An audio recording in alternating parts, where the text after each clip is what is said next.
Hello दोस्तों, आपका स्वागत अपने यूट्यूब चैनल एबीएस क्लासेस पे। और दोस्तों आज बात करने वाले हैं वैद्युत द्विध्रुव में विद्युत क्षेत्र की तीव्रता निरक्षीय स्थिति में। अच्छी स्थिति अपन देख चुके हैं, पिछला वीडियो आप लोग देखे होंगे, आई होप समझ आया होगा। चलिए बात करते हैं आज निरक्षीय स्थिति। निरक्षीय स्थिति में कैसे करना है पूरी जानकारी देखते हैं। तो सबसे पहले आपको चित्र बनाना है और चित्र जो बनाना है वही चीज़ यहाँ पे लिख देना है। सिंपल से बता रहा हूँ आप लोग को, जो कि आप लोग के 12वीं में 5 नंबर का क्वेश्चन आने वाला है। तो विधिवत रूप से या तो निरक्षीय स्थिति या अच्छी स्थिति या गॉस प्रमेय, 3 क्वेश्चन में से एक क्वेश्चन 100% आना श्योर है। सबसे पहले आप लोग ये चित्र बना लीजिएगा। चित्र में इस प्रकार से बनाना है, मैं आपको समझा देता हूँ। देखिए, मान लीजिए कोई आवेश हमारा, एक यहाँ पे आवेश है, एक यहाँ पे, ठीक है।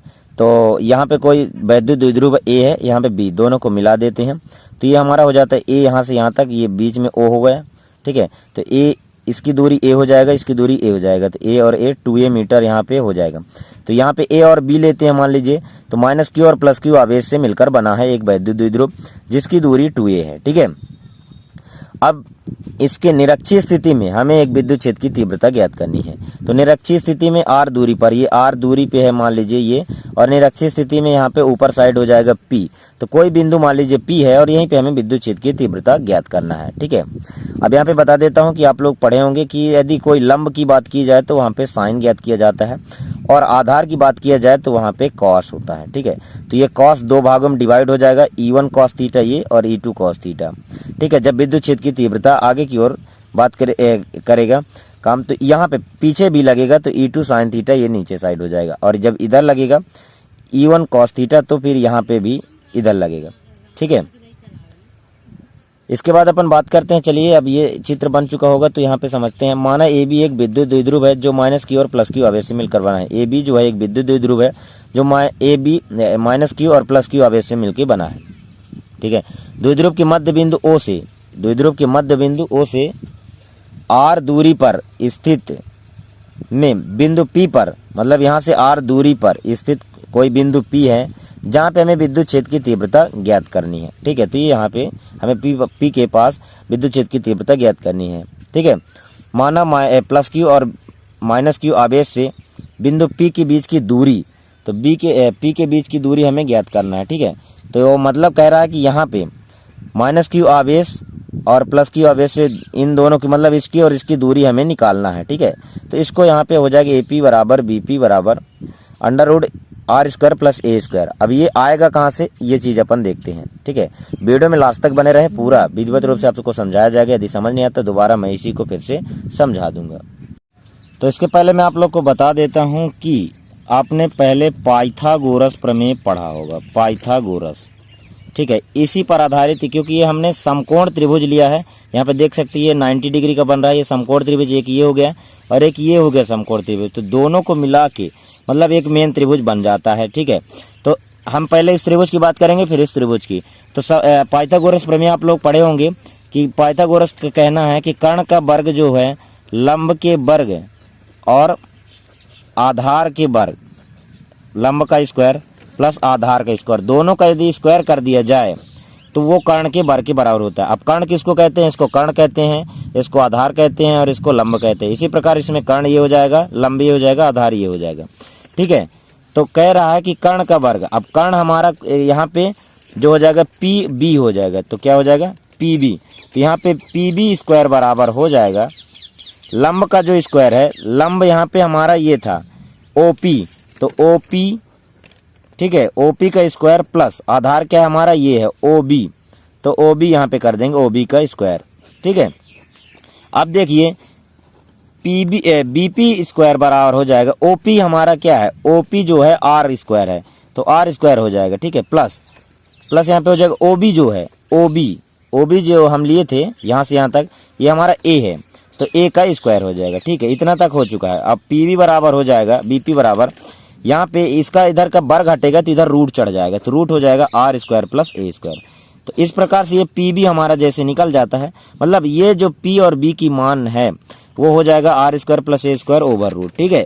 तो इसी प्रकार अब इधर भी सेम त्रिभुज है, सेम है, R भी इसमें भी है, A भी इसमें भी है, तो वही चीज सेम हो जाएगा। तो यहाँ पे जो BP हो जाएगा उसी प्रकार हमारा AP भी हो जाएगा, तो AP बराबर भी हमारा हो जाएगा R² प्लस A², ठीक है। और इसी को हम यहाँ पे लिख लेते हैं, तो ये आया यहाँ से r square plus A square, A P बराबर B P r square plus ए स्क्वायर। यहाँ तक आप लोग को आई होप समझ आया होगा। चलिए बात करते हैं इसके आगे। यहाँ पे जो भी यदि दिक्कत होता है वीडियो को रिवर्स करके देख सकते हैं जहाँ पे प्रॉब्लम हो रहा है, क्योंकि समझाने का पूरा प्रयास किया गया है। अब यहाँ पे हमको बस अच्छी स्थिति के जैसे ही निकालना है कि प्लस क्यू आवेश के कारण विद्युत क्षेत्र की तीव्रता पहले निकालना है, फिर माइनस क्यू आवेश के कारण। तो प्लस क्यू आवेश के कारण बिंदु P पर विद्युत क्षेत्र की तीव्रता, ठीक है, विद्युत क्षेत्र की तीव्रता, ये हो जाएगा यहाँ तक। अब इसके बाद अपन निकाल लेते हैं। तो देखिए प्लस क्यू आवेश मैंने बताया था कि विद्युत क्षेत्र ई से दर्शाते हैं। अब हम प्लस क्यू आवेश का पहले एक बार निकालेंगे, फिर माइनस क्यू आवेश का निकालेंगे। तो E1 यहाँ पे हमारा हो जाएगा, E1 बराबर 1/4πε0 जो विद्युत क्षेत्र की तीव्रता है। और जो है कूलाम के नियम से मैंने बताया था कि ये आवेश जो है, आवेश दूरी के वर्ग के, यहाँ पे वर्ग हो जाएगा ना, वर्ग का व्युत्क्रमानुपाती हो जाता है। तो ये हो जाएगा प्लस क्यू आवेश का, ठीक है। या यहाँ पे हो जाएगा जैसे मतलब कि जो इसका आधार होता है, तो यहाँ पे हो जाएगा बीपी स्क्वायर कर देते हैं। पहले हम अपन बीपी स्क्वायर कर देते हैं।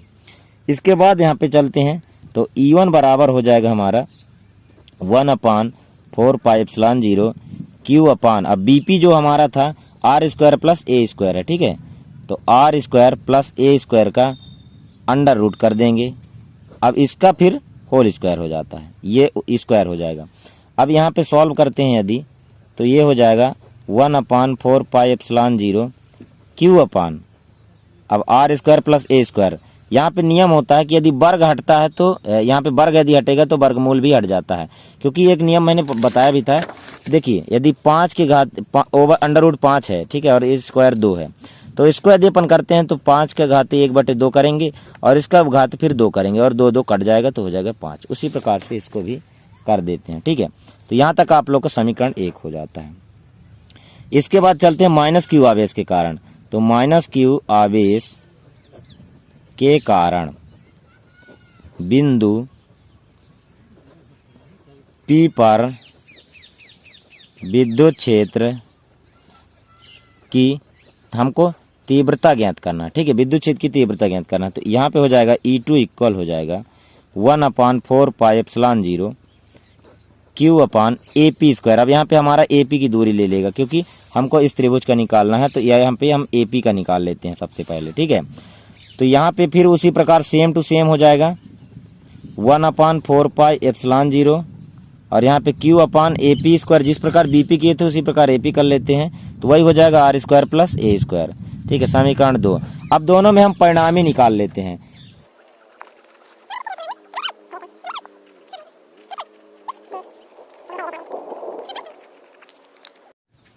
तो इसके बाद अपन बात करते हैं, इसी में परिणामी निकालते हैं। परिणामी निकालने पे यहाँ पे देखेंगे कि माना E1 और E2 विद्युत क्षेत्र को घटकों में तोड़ने पर E1 साइन थीटा हो जाएगा, E2 साइन थीटा। चित्र में आप देखे होंगे परिणामों में समान तथा दिशा में विपरीत होने से आपस में नष्ट हो जाते हैं। E1 साइन थीटा और E2 साइन थीटा जो है आपस में नष्ट हो जाते हैं। अब चित्र में से आपको बताता हूँ। फिर E1 cos थीटा और E2 cos थीटा दिशा में समान होने से आपस में जुड़ जाते हैं तथा बिंदु P पर विद्युत क्षेत्र की तीव्रता ज्ञात करते हैं। तो यहाँ पे आप लोग देखे होंगे चित्र में, आप लोग यहाँ पे देख लीजिए कि E1 साइन थीटा इधर है और E1 साइन थीटा इधर है, E2 साइन थीटा इधर है। मतलब देखिए दिशा में तो विपरीत है ना दोनों, इसलिए आपस में दोनों नष्ट हो जाते हैं। और E2 cos theta E1 cos theta दिशा में एक ही समान है, इसलिए दोनों आपस में जुड़ जाते हैं। और जब दोनों आपस में जुड़ेंगे तो परिणामी निकल जाएगा। तो दोनों को आपस में जोड़ दीजिएगा, ठीक है। तो यहाँ पे जो हमारा विद्युत क्षेत्र की तीव्रता निकालना है तो E बराबर हो जाएगा E1 cos थीटा, ठीक है। ध्यान रहे पेपर में अच्छे से लिखना है सभी को और अच्छा नंबर लाना है, क्योंकि क्वेश्चन बहुत सिंपल है और ये क्वेश्चन पेपर में आता भी है, ठीक है। इसके आगे अपन करते हैं E बराबर यहाँ पे निकल जाएगा हमारा E1 प्लस E2 जो है, इन दोनों से कॉमन हो जाएगा हमारा क्या, cos थीटा। अब यहाँ पे E1 जो cos थीटा हमारा है और E2 cos थीटा, दोनों में से जो cos थीटा उसको कॉमन ले लेंगे। तो मेन जो हमारा विद्युत क्षेत्र की तीव्रता बचेगा वो E1 प्लस E2 बराबर में इंटू cos थीटा हो जाएगा, ठीक है। cos थीटा इन दोनों में, अब E1 और E2 का अपन मान रख देते समीकरण 1 से तथा समीकरण 2 से। तो मेन जो हमारा E हो जाएगा ये हो जाएगा 1/4πε0 Q upon are square plus A square, ये हो जाएगा यहाँ तक, ठीक है। और इसके प्लस जो हो जाएगा 1/4 pi epsilon 0 Q upon are square plus A square, ठीक है, ये हो जाएगा। और इन दोनों का जो है इधर हो जाएगा कॉस थीटा। इतना तक अपन कर देते हैं। तो देखिए दोनों में से अपन को कॉमन निकालने को क्या मिल जाता है, 1/4 पाई एप्सिलॉन 0 और क्यू दोनों में कॉमन निकल जाएगा, ठीक है। तो देखिए सेम है 1/4 pi epsilon 0 Q upon are square plus A square, और ये वही है, दोनों सेम है, मतलब 2 हो जाएगा, 2 क्यू हो जाएगा 1/4 pi epsilon 0 R square into R square plus ए स्क्वायर, यहाँ तक ये हो जाएगा, ठीक है। क्योंकि एक ये हो गया भाग एक 2 सेम है, तो इस प्रकार से इसको कर देते हैं और इधर कॉस थीटा कर देते हैं। आप कॉस थीटा का मान निकाल लेते हैं। देखिए कॉस थीटा का मान कैसे निकालना है, एक बार आप लोग बुक में भी पढ़ लीजिएगा तो अच्छे समझ में आ जाए। समकोण त्रिभुज पीओबी से निकालते हैं। देखिए समकोण त्रिभुज पीओबी में कैसे निकालना है, देखिए ये आप लोग का त्रिभुज है, तो पीओबी से इसमें से हम समकोण त्रिभुज यदि निकालते हैं तो कॉस थीटा का होता है लाल बटे कक्का, मतलब हो जाएगा कि लंब बटे कर्ण हो जाएगा, नहीं जो कॉस थीटा का हो जाएगा कर्ण बटे आपका, यहाँ पे देख लीजिएगा ऐसे लगाना है आपको, होता है लाल बटे कक्का, तो ये हो जाएगा साइन का हो जाएगा, कास का हो जाएगा और टेन का हो जाएगा, कॉट का, सेक का, कॉसेक का। तो लाल ये लंब आप लोग का साइन का हो जाएगा लंब बटे कर्ण, और कॉस का हो जाएगा आधार बटे कर्ण। क्या हो जाएगा, आधार बटे कर्ण, तो ए स्क्वायर प्लस आर स्क्वायर हो जाएगा, ठीक है। तो यहाँ पे हो जाएगा आप लोगों का कि कॉस थीटा यदि हम चित्र में निकालते हैं तो ओ बी बराबर हो जाएगा, ठीक है, पी बी। अब यहाँ पे इसको कर देते हैं तो इसका मान ए है, आप लोग देखे होंगे, और आर स्क्वायर प्लस ए स्क्वायर इसका मान हो गया, ठीक है, ये हो गया। अब समीकरण में मान रख देते हैं, इसमें अपन मान रख देते हैं कॉस थीटा का, तो यहाँ पे लिखेंगे कॉस थीटा का मान रखने पर, अब मान रख दीजिएगा। तो मान जब रख देते हैं अपन तो यहाँ पे हमारा हो जाता है। अब चलिए इसके बाद बात करते हैं कॉस थीटा का मान रखते हैं, ठीक है। तो आपको यहाँ पे ये जो हमारा ई का मान है, ई में यहाँ पे कॉस थीटा का मान अपन रख देंगे, तो ई बराबर यहाँ पे हमारा हो जाएगा, ठीक है, ई में यहाँ पे हमारा मान हो जाएगा जो है 2q अपान हो जाएगा 4 पाई एप्सिलॉन 0, और यहाँ पे हो जाएगा आर स्क्वायर प्लस ए स्क्वायर इंटू हो जाएगा कॉस थीटा का मान हम देख चुके हैं, ए अपान होता है आर स्क्वायर प्लस ए स्क्वायर रूट ओवर, ये हम निकाल चुके हैं, ठीक है। अब इसको अपन मान यहाँ पे रख दीजिएगा, तो हमारा यहाँ पे हो जाएगा ई जो है इक्वल हो जाएगा,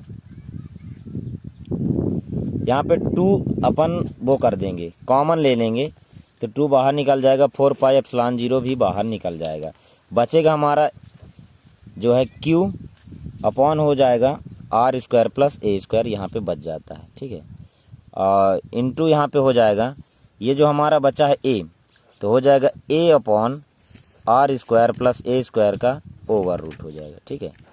अब यहाँ पे हम अपन इसको भी अलग से कर देते हैं, तो यहाँ पे देख लीजिएगा 1/4 पाई एप्सिलॉन 0 हो जाएगा।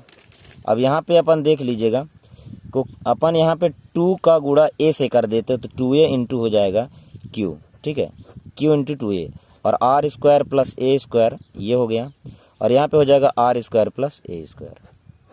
यहाँ तक आप लोग को क्लियर हो जाएगा, ठीक है। इसके बाद यहाँ पे देख लीजिएगा 1/4 पाई एप्सिलॉन 0 जो है ये है।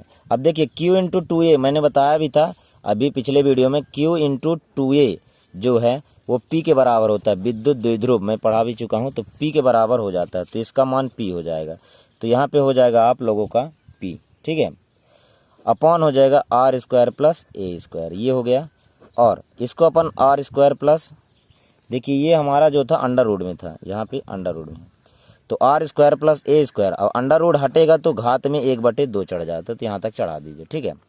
इसके बाद यहाँ पे लिख देते हैं अपन 1/4 पाई एप्सिलॉन 0 हो जाएगा। अब यहाँ पे देखिए p का मान, p जो हो जाएगा अपॉन आर स्क्वायर यहाँ पे आपका 1 वाला हो जाएगा और ये 1/2 हो जाएगा, तो दोनों जुड़ जाएगा, तो आर स्क्वायर प्लस ए स्क्वायर जो हो जाएगा आप लोगों का 3/2 हो जाएगा। यहाँ तक आप लोग का ये क्लियर हो जाता है।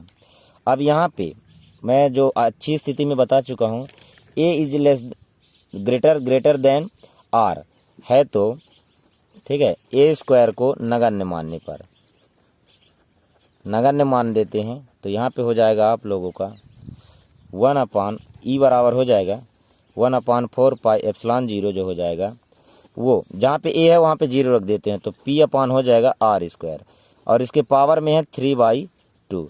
ठीक है, तो ये जो 2 है 2 से कैंसिल हो जाता है, तो e का मान जो है यहाँ पे हो जाता है 1/4 पाई एप्सिलॉन 0 p/r³। यहाँ तक हो जाएगा न्यूटन पर कूलाम। तो ये हमारे निरक्षीय स्थिति में विद्युत क्षेत्र की तीव्रता निकल जाती है। तो यहाँ तक आप लोगों का विद्युत क्षेत्र की तीव्रता निरक्षीय स्थिति में निकल जाती है।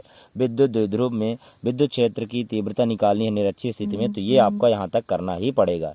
ठीक है, तो ये क्लियर हो चुका है। चैनल में तो एक बार चैनल को सब्सक्राइब करके बेल आइकन प्रेस कर लीजिए। मिलते नेक्स्ट वीडियो पे। आई होप ये वीडियो समझ आया होगा। नेक्स्ट वीडियो में आप लोग को विद्युत बल रेखाएं ऐसे भी सभी क्वेश्चन पढ़ाएंगे। तो मिलते हैं नेक्स्ट वीडियो, तब तक के लिए जय हिंद, वंदे मातरम।